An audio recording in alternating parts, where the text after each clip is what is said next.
السلام عليكم متابعين قناه فيروس ونكس، حلقه جديده معاكم اخوكم من السيت. وناس كتيره جدا بتواجهها مشكله ان الجيميل بتاعها اتسرق او اتهكر، او هي مثلا حطته على جهاز وبعت الجهاز ده، فللاسف مش قادره توصل للجيميل تاني عشان نسيت الباسورد، خصوصا لو رقم الهاتف اللي هي رابطاه بالجيميل ده مش معاهم، ولكن الايميل ده بيكون عليه داتا مهمه او قناه على اليوتيوب او بيانات خاصه مثلا للجهاز بتاعك او حتى موقع بتاعك او حسابات بنكيه مرتبطه بيه. فاي حساب جيميل مهم عندك ولكن هو بتاعك فعلا، او حتى مثلا اتهكر منك او اتسرق منك او بعت الجهاز بيه، او مثلا لو انت عامل تحقق بخطوتين بس رقم الهاتف بتاع الاسترداد ده مش معاك، او مثلا ضاع منك او مش شغال، whatever اي مشكله من دول تقدر تتخطاها وتقدر ان انت ترجع الجيميل بتاعك بالطريقه اللي انا اشرحها لك في الفيديو ده.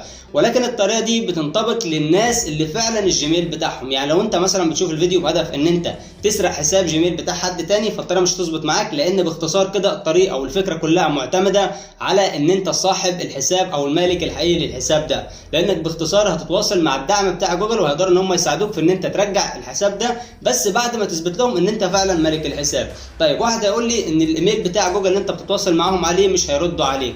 خليني اوضح لك ان انا هدي لك ايميل، الايميل ده انا شخصيا شغال بيه مع جوجل بحيث ان انا اتواصل مع جوجل بيه، والايميل ده اصلا مخصص لفريق الدعم بتاع الحسابات. لو انت عندك مشكله في الحساب، حسابك متهكر، حسابك فيه اي مشكله من اللي انا قلت عليهم من شويه دول، تقدر ترجع الحساب بتاعك، وهتلاقي بس بمجرد ما انت تثبت لهم ان انت صاحب الايميل ده هيبعتوا لك رابط كده، الرابط ده هيساعدك في ان انت تغير الباسورد بتاعك، حتى لو عليه اي حمايه هيشيلوها ليك ويبداوا ان هم يبعتوا لك رابط تقدر برضو توقف الحساب بتاعك لحد ما ترجعه. ففي كل الحالات خليني اوضح لك ان الايميل اللي انا هديهولك ده هو ايميل انا شخصيا شغال عليه، تمام؟ ومحدش يقول لي برضو ان الايميل ده هم مش هيردوا علينا ولا ايه الفكره بتاعته او جايبه منين، عشان تبقوا برضو واثقين من المصدر وكده. خليني اوضح لك انك عشان توصل بقى للايميل اللي انا هديهولك النهارده ده بدون اي مقابل لازم تعمل حاجات كتيره جدا، فانا هريحك منها وانت في غنى عنها اساسا. هبدا ان انا ابعت لك الايميل على الجاهز وانت هتاخد الايميل ده وتتواصل مع جوجل وهبدا ان هم يساعدوك على طول.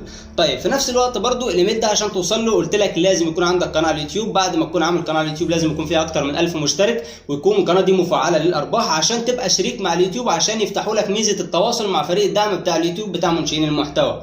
بعد ما بتتواصل مع فريق الدعم ده ويكون عندك مشكله وتثبت لهم فعلا ان انت عندك مشكله، بعد حوالي 10 15 يوم تواصل معاهم وتثبت لهم، بيبداوا ان هم يعملوا نظام ريبورت او تقرير كده بالمشكله بتاعتك ويبعتوها لفريق دعم جوجل. بيبدا فريق دعم جوجل يتواصل معاك، فالايميل ده انا هديهولك دلوقتي على الجاهز، فانت هتاخده بس تتواصل معاهم. فاحنا كده عرفنا الايميل ده جه منين. بعد كده هنتواصل مع جوجل ازاي، عشان برضو ما تروحش تقول لهم مرحبا عندي مشكله ساعدوني وتستنى ان هم لما يردوا عليك، لا، من الافضل ان انت تتواصل معاهم باللغه الانجليزيه. ما بتتكلمش انجلش، شوف اي حد مثلا قريبك بيتكلم انجلش وهو يكتب لك مثلا الكلام اللي انت عايز تحطه في الايميل ده، او لو انت مثلا ما بتثقش في حد فتقدر ان انت تستخدم ترجمه جوجل، يعني بسهوله جدا تقدر تحول النص العربي مثلا الانجلش وتبدا ان انت تبعته.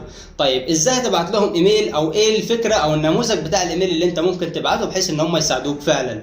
هتبدا ان انت تبعت لهم المشكله، تقول لهم ان انا كان عندي حساب والحساب ده اتعطل او اتهكر او حصل اي مشكله، او حتى رقم الهاتف بتاع التحقق بخطوتين فقدته ومش قادر ان انا اوصل له تاني، والحساب ده مهم عندي ومحتاج ان انا افتح الحساب ده او استرجعه تاني، فانا محتاج ان انا افتح الحساب ده. يا ريت برضو تبعت لهم سكرين شوت مع الكلام ده وانت فاتح الحساب قبل كده، قبل مثلا ما يضيع منك، او لو انت مثلا عندك محادثه على الايميل بتاعك، او مثلا الحساب بتاعك ده مرتبط بحساب فيس او اي حاجه، بحيث ان فريق الدعم الفني لما بيشوف الايميل ده بيثبت فعلا ان انت صاحب الايميل، فيبدا ان هو يطلب منك اسئله بسيطه، او احيانا ممكن ما يحتاجش منك اسئله، بمجرد بس ما يدخل على الايميل ويتاكد ان انت صاحب الايميل يبدا ان هو يرجحه لك على طول، وهيبعت لك رابط بسيط. الرابط ده هيساعدك ان انت تغير الباسورد بتاع الايميل ده، وبكده تكون رجعت الايميل بطريقه سهله جدا وبسيطه.